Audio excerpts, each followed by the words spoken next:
Be careful out there, but we do have some tips. Things that actually may make you skinny, but you've probably been too afraid to eat because they're made up of fat. And we've talked about some of these on the show before, but we have some new items up here. And you all have heard me talk about avocados before, loaded with monounsaturated fats. Those are good for you. They're good for your heart, and actually eating those can lower your cholesterol, even though it's made of fat. I think the thing that's confusing to women about avocados is they're good fats, but they still are high in calories. So they may not be good for a diet. I agree with you 100% with your first statement, but the reason I think it's good for a diet is this.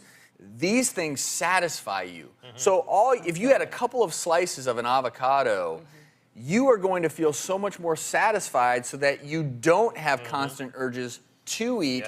You're not constantly sitting there, boy, the day I get off this diet, life is going to be great, and then you go for some big cream puff. So I actually think you can use these to satisfy your appetite. People understand, if you're eating good fats, it helps your body get rid of the bad fat that's in there. It helps lower your cholesterol. Fats can make you skinny if you eat them in moderation. And avocado is also a great baby food, too. Another great study showed that if you eat nuts 5 times a week, 2 ounces, you'll lower your blood cholesterol levels by up to 12%. That's a good thing. But an often overlooked element are the nut butters.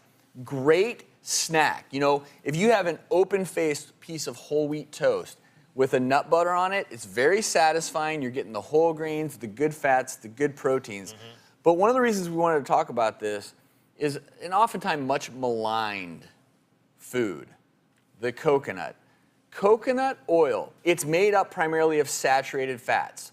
Saturated fats, we've talked about this on the show before, can raise your cholesterol levels, can raise your risk for heart disease. But they may help you burn some additional calories.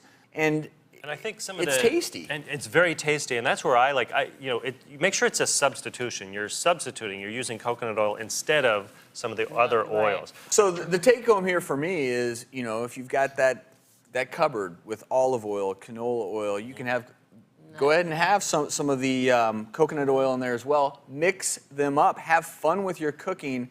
I do have to do one last thing and clarify. Coconut water, very different than coconut oil. Coconut water is essentially water. It has electrolytes in it. I like that But stuff. a very different thing than coconut oil. It's a different taste for me. I like to open up a coconut, you drink the water, and then you peel off the white, whatever, the meat, and just eat it. I think it's great.